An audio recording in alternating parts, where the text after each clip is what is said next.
Hey, welcome back to the Jon Gil Podcast Show. Super excited to have a new episode where today we're going to talk about ways to make money in real estate with no prior experience. We're going to talk about syndications, wholesaling, partnering, doing JVs, and just how to do leasing arbitrage through Airbnbs. So stay tuned, and if you like what you hear, hit that like button and subscribe to the channel.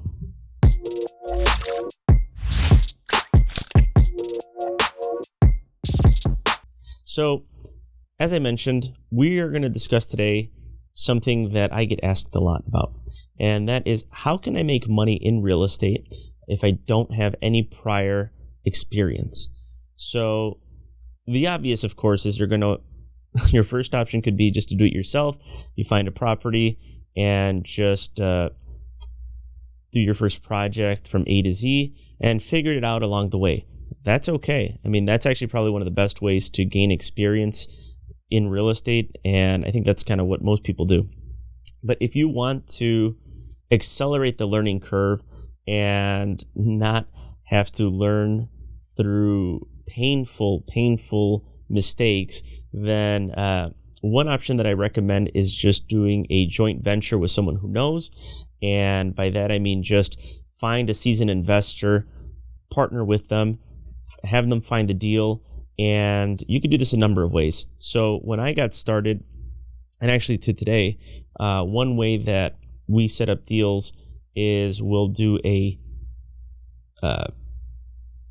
partnership split that's equitable and fair, and the partner will also get, say, an additional 8% on the money as interest. So for example, let's say you don't have much funds, but you want to put whatever working capital you have and risk it in a project.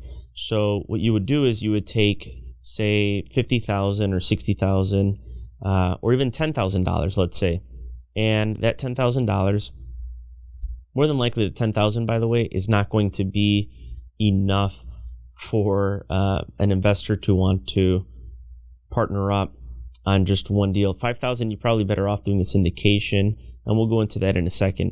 But let's say you've got $50,000 or $60,000, and there's a deal that makes sense, and you want to fund that cash 100%. So what I would do is I would take that money, I'd find an investor. You'd say, okay, look, I'm going to give you the $50,000 or $60,000. You can invest that into this project, and you manage the project 100%. I don't want anything. I don't want to get my hands dirty. I don't want to go to Home Depot. I don't want to pick up the materials. But it looks like you know what you're doing based off your past prior experience. So when you go to sell, just give me 50% of the proceeds of the sale. And on top of that, give me, say, 8% on my money. So, or 6%, whatever you two agree with.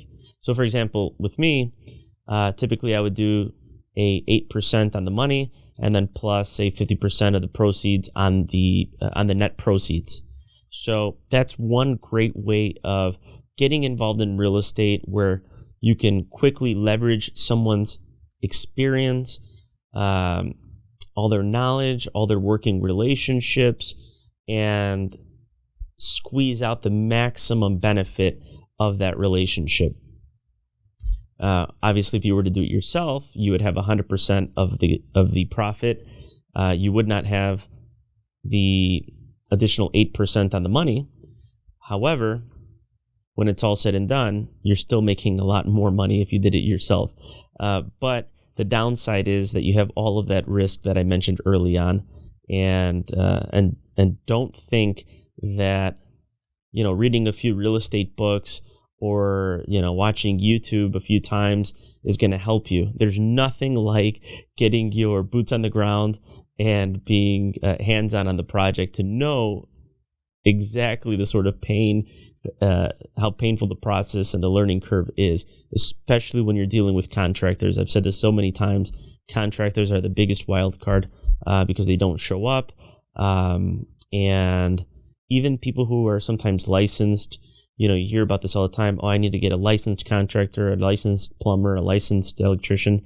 You would think that they are the top guys to do the job, but you'd be surprised how even sometimes licensed individuals do not perform or do not do the work, the quality work that you would expect out of someone licensed, and how someone who might be unlicensed can sometimes actually outperform someone who is. But in any event, you always want to use licensed contractors. Now, another way is, say you have $5,000, $10,000, $1,000, and you're looking to get into real estate, but it's not enough, say for you still don't want to get your hands dirty.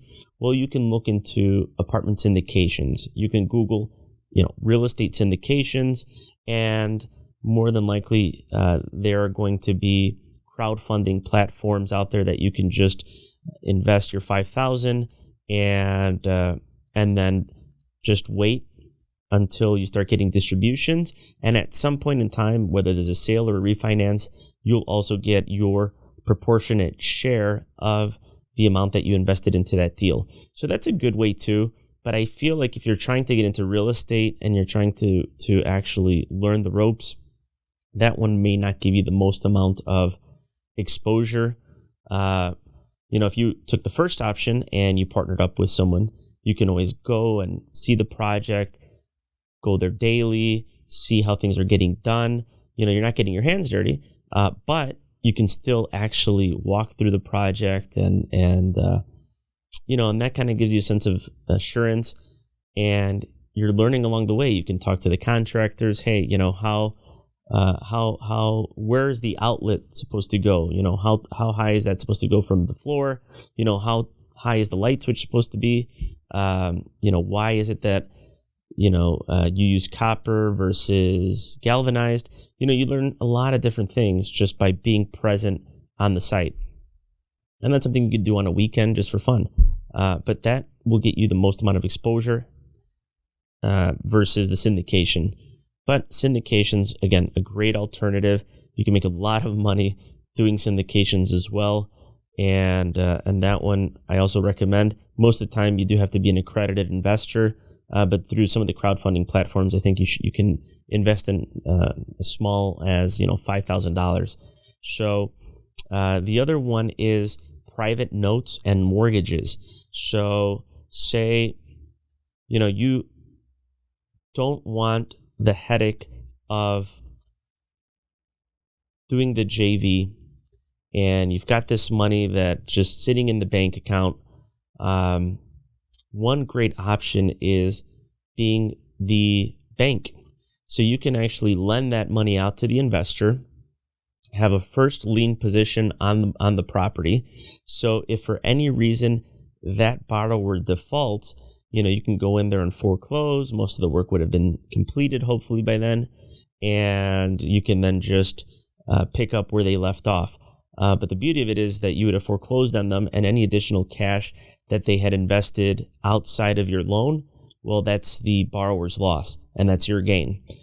That is not the ideal situation. Of course, you're looking for borrowers who are qualified, and if you are looking to do that, I would recommend, obviously, if you go onto Google and you look up 1003 application or borrower loan application, you would still be able to, I would still recommend you to run their credit, everything that you would expect that a bank to do with a borrower is exactly what you're going to do.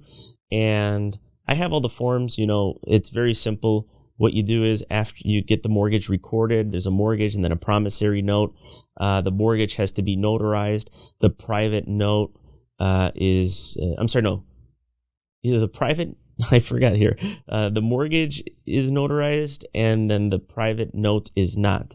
And the mortgage is recorded and the private note is not. And the note is more specific on the payment, the monthly payment that the borrower is going to be paying. So that's a great way, again, if you want to get into the hard money loan business. Hard money is interest rates that are much higher than at your conventional banks like Chase, Wells Fargo. And again, that is just a great option. So if you have money sitting in an IRA and it's not really moving, or a 401k, you can take a 401k and you can move it into a self-directed IRA. And I explained this with New View IRA. That was on the last podcast that we had. And he explains how easy it is to just convert your 401k to your IRA.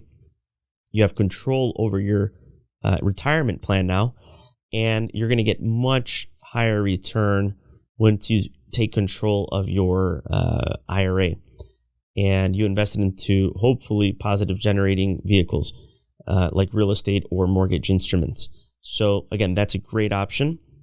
And if you have any questions, feel free to comment below. As always, I'll be more than happy to explain and just show you some of the documents. You have to also be careful that you're not doing any sort of predatory lending. That's a big one as well. So again, you may want to search and Google exactly what predatory lending is. Essentially, it's just exorbitant fees and interest on residential home loans. Okay? So moving forward, making money in real estate without any prior experience, you can also just wholesale. And what wholesaling means is you find a sweet deal and you submit a contract on it, but you don't have any intent on actually buying that property. But what you've done is you now have a contract. No one else can come in and buy that building, right? So there's another investor that says, hey, look, I like this property. I'll pay you $5,000, $10,000. I mean, there's some contracts that I've seen deals where the individual made $500,000 on an assignment fee. But basically what happens is you then go to the other person and say, okay, look, I'll sell you this contract. You take it over. You close on the terms that were outlined on that contract. But pay me. Pay me and I'll walk. Pay me and I'll walk. So that assignment fee gets paid at the closing and everyone's happy because, that investor knows that he's getting a great deal. You know that you picked up a smoking deal to begin with. And, maybe you just wanted the extra $10,000, $15,000, didn't want to get your hands dirty. Again, let's say you had no prior experience in real estate. So you said, I'll just give it to this investor. So that's a great option. But in Chicago and I think Illinois, the laws have changed where they made wholesaling illegal. You can only legally wholesale one property, and that's it. After you do that, you've got to get a real estate license. Now, I've heard that there's some ways around that. You may want to Google it and check it out. I personally don't know, and I don't wholesale because there's a great deal out there. Either I'm buying it or my investor's picking it up. So, but that's another great option. And another one was I heard called leasing arbitrage. So what that is, say you have an apartment, say you find an apartment out there that is $1,000. Okay, you got it on the low end, and on the contract there aren't any Airbnb restrictions. So you just put it on Airbnb. Very simple. And so now you're able to go ahead and get money generating in from Airbnb. Obviously, in this time that we're this current time with the epidemic, etc., it's going to be tougher.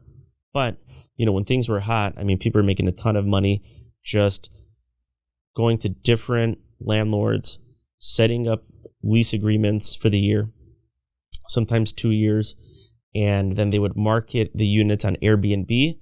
And so, that individual is now making a killing. I've heard of people making $30,000, $40,000, $50,000 a month just using this technique. I don't know how they're doing right now. There's a lot of people that I think went bankrupt because, when the shit hits the fan, what's going to happen is, and nobody wants to now, sign on for your Airbnb or don't want to reserve Airbnb anymore. You're still on the hook for all of those leases that you signed up. So, be careful. All right.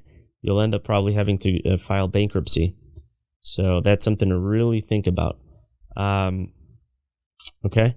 And last but not least, with that lease arbitrage, if they allow subleasing, sometimes, again, you can get a nice lease, say for $1,000, and then you can do like a sublease agreement and, bring in some other people to stay there, have you pay an extra $600 each, and then you're walking away with an extra $200.